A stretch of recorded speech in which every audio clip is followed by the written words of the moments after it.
एक व्याकरणात मन आहे बघा, व्याकरणामध्ये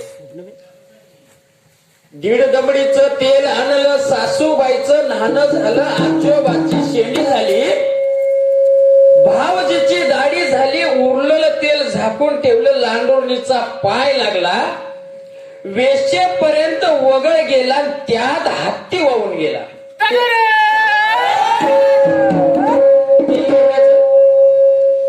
दीड दमडीचं तेल आणलं, सासूबाईचं नाणं झालं, सासऱ्याची दाढी झाली, आजोबाची शेंडी झाली, उरलेलं तेल झाकून ठेवलं, लांडोरणीचा पाय लागला, वेशीपर्यंत वगळ गेला, त्यात हत्ती वाहून गेला.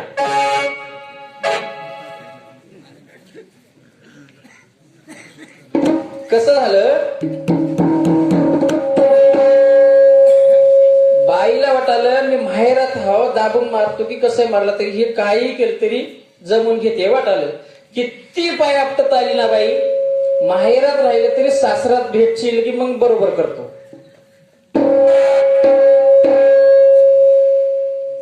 सासरला याच लागते एकदा तरी. तर तिकडं नको बाबा, एकही शब्द तुमच्याकडे मी वाईट वक्ता बोललो नाही. गणामध्ये तुम्हाला सुंदर सांगून ठेवलं, अक्षर अक्षर व्यवस्थित समजावून दिलं. कदाचित तुम्हाला पटलं नसेल, मान्य नसेल. गणामध्येच एक विषय ठेवला, या देहाला या जीवाला त्या शिवतत्वाकडे जात असताना ब्रह्मतत्वाकडे जायचं आहे आपल्याला. प्रत्येक जीवाला ओढ लागली, तिकडे जात असताना मायेला आवरावं की मनाला आवरावं, एक विषय ठेवून गेलो.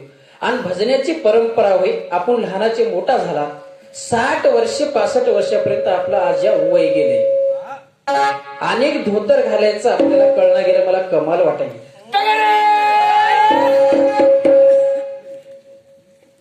प्रत्येक जागी आपण भजनाला जातो, आधी आलेल्या भजनाने एक विषय ठेवावा, एक विषय त्यानं उचलावा, एक विषय आपण उचलावा, असा एक नियम आहे. सगळेच म्हणतात, तुम्हाला माहित आहे, मलाही माहित आहे.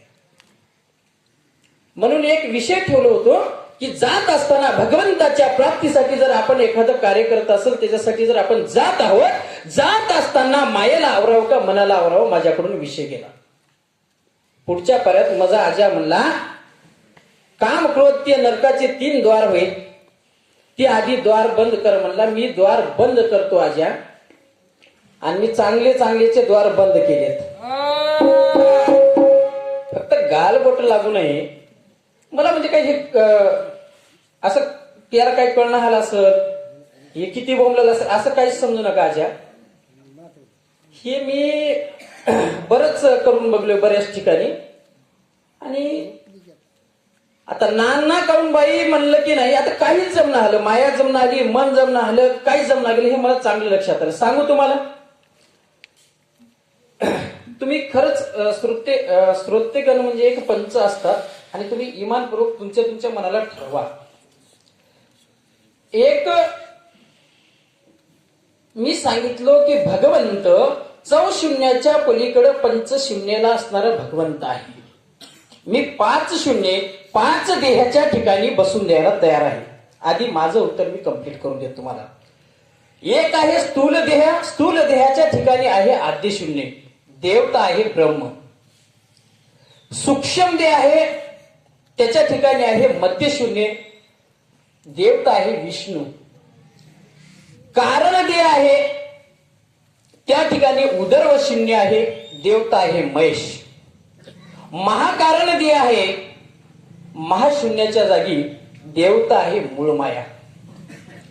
अति महाकारण देह आहे, निशून्य आहे त्या ठिकाणी, आणि तो जो असणारा भगवंत आहे मूळ पुरुष.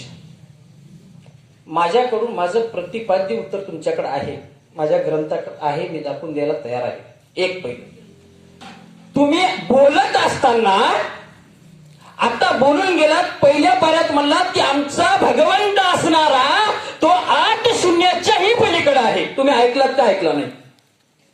आता तुम्ही तर माझं काहीच ऐकणार नाही, मला ही चांगली जाणीव आली. पण माझं आद्य कर्तव्य की जे काय आहे ते मला सांगायचं आहे, पटो अथवा न पटो. पहिल्या पाऱ्यात माझा आजा म्हणला 8 शून्याच्या पलीकडे माझा भगवंत आहे. माझ्यासाठी मी मान्य करायला तयार आहे. एवढंच म्हणलो आज्या, मी 5 शून्य ध्येयाच्या ठिकाणी बसून देतो, मला 8 शून्य कसे बसतात. बरोबर, इथपर्यंत ऐकलं. आत्ताच्या पाऱ्यामध्ये माझा आज्या म्हणलाय, एका एका पदावर 10-10 शून्य आहेत. एवढं तरी ऐकले की नाही? एका एका पदावर 10-10 शून्य आहेत, तर 40 पद आहेत, त्याचे 40 शून्य होतात. खरं इमानदारीने सांगा, एखादं जर गणितकार असेल तर किती होतात सूर्य? एका पदावर 10 शून्य, 40 पदावर किती होतात? 10 गुणिले 40 करा, किती वाले? एक मिनिट, किती वाले? कोणी सांगा, असं काही नाही इथं, काही वाद विवाद काही नाही. करा, 10 गुणिले 40, 400 वाले. मामा धन्यवाद, मामा तुमचा मी आभारी आहे. माझा मामा, माझा आज्या काय म्हणाला, एका एका पदावर 10-10 शून्य आहेत, 40 पदाचे 40 शून्य दाखवतो, आणि त्या 40 पदावर काय माझा भगवंत आहे. आता आज्या 400 शून्य व्हायला ते, एवढं तरी ध्यान ठेव. तुझं डोकसक चालणं हलं आज्या. आता तू साखळी उभं राहिली. आता मी म्हणालो फक्त नांद बापू म्हणालो, की ती बाई म्हणाली मी नांदणार. अगं नांदायचंय, काय झालं? काही नाही आई. अगं नाचाय जमना का? नाचाय जमना, अंगण वाकड भाकर जमना. वलीलाकडं भाकर कर म्हणलं की माईला सांगायले, माय त्याच्या घरी वलीलाकडे हात म्हणाली. मला कळालं कितपत जमते, काय जमते, सगळं पोकळ हो बघाच्या. काहीच येईना, काहीच माती येईना, पोकळ पोकळ वासा आणि वारा जाय भासू बसा, काहीच येईना, काहीच एक शब्द सुद्धा करा नाही. तुझं सगळं खोटं वय आज्या, खोटं वय, हेच खरं वय. आणि मी ते बी भगवंत मानायला तयार आहे. फक्त एकदा मला 400 शून्य कसे होईत आणि त्या 400 शून्यामध्ये देहपाठामध्ये कसं बसवता येते एकदा सांगा. आणि एकदा तुम्ही आताही सांगा, माईक घेऊ पारडीच्या भजण्याचं घालली लोटांगण. काही मला वाद तुमचं माझं काही धुर्यासाठी भानगड नाही, कुठल्या शास्त्रासाठी. इथं फक्त आपल्या विचाराची देवाणघेवाण आहे. मी फक्त म्हणलो पंचशून्याच्या चौशून्याचा खेळ आहे, आणि त्या चौशून्यामध्ये असणारा भगवंत पंचशून्यामध्ये आहे तो भगवंत, आणि त्याच भगवंताचं स्मरण आहे.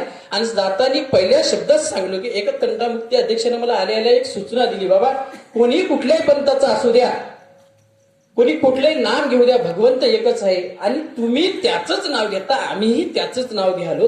फरक फक्त नावामध्ये वेगवेगळेपणा आहे. तुम्ही एकदाच जाऊन त्या पक्षासारखं एखाद्या टोच मारून घेत असाल, ज्ञानीवंत आहात. आम्ही फांदी फांदीनं जाऊन ती फळाची अपेक्षा करत असेल, एवढाच फरक आहे. दोघांनाही फळाची अपेक्षा आहे, दोघंही फळासाठी तिथं चाललो. मला फारसा आज्या तुमच्यासोबत वादविवाद टाकायचंच नाही.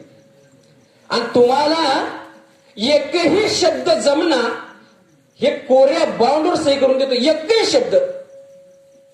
एकही शब्द आतापर्यंत बोललेला एकही शब्द खरा नाव कुठल्याच तुमच्या कुठल्याच शास्त्रात नाही, कुठल्याच पुराणात नाही. उभं उठलं की म्हणायचं, काहीतरी उठलं की म्हणायचं, बस एवढं होईल. आणि पुन्हा म्हण ते आपलं स्वरात म्हणावं म्हणा, ते जमून घ्या. मी सांगालो, मी स्वरात जरी नसलो ना तर जोरात हवं एवढं पक्क होईल. आलं तर स्वरात नाही दिले देवे स्वर सुस्वर, काय त्याला तुम्ही भगवंताचं नाव कसं घेता याला फार महत्व आहे. अनेक एकदा सांगून जातो तुम्हाला. सोनाजी रामजी गाडे पाटील यांच्याकडून 21 रुपयाची प्रेमी भेट आहे. आता क्रोध कसा शमवावा एक दृष्टांत तुमच्या समोर मी दिला.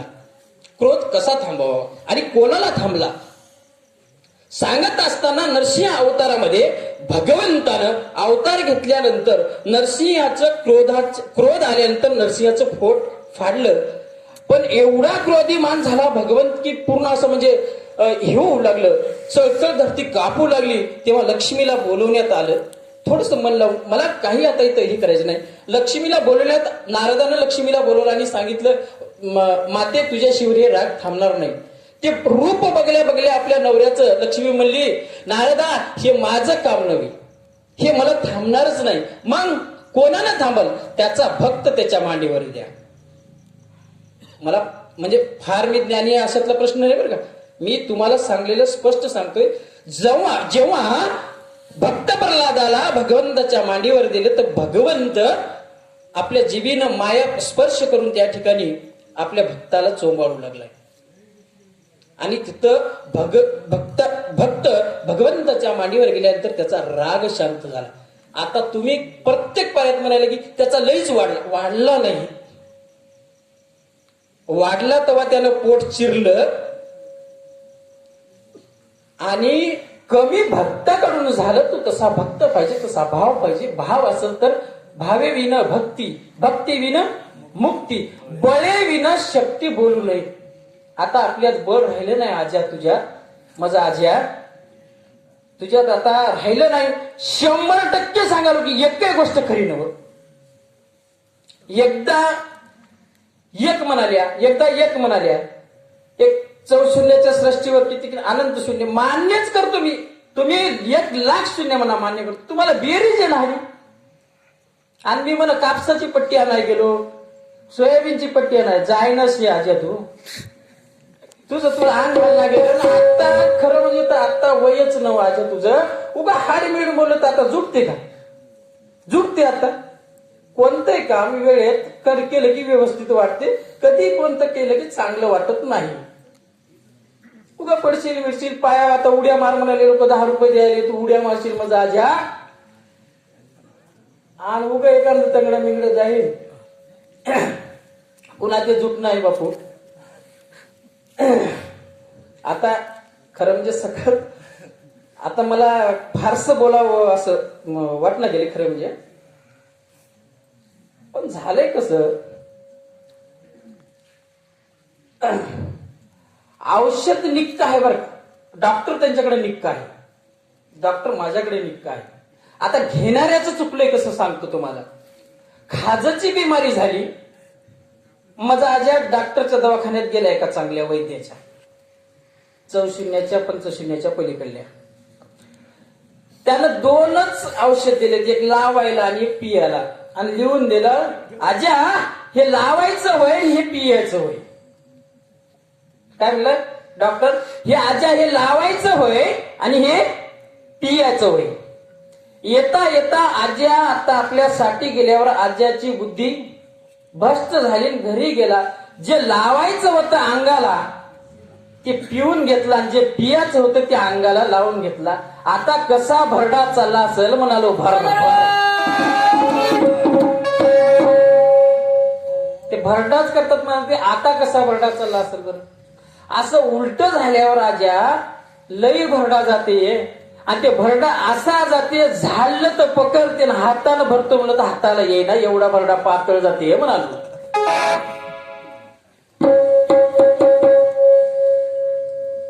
असो,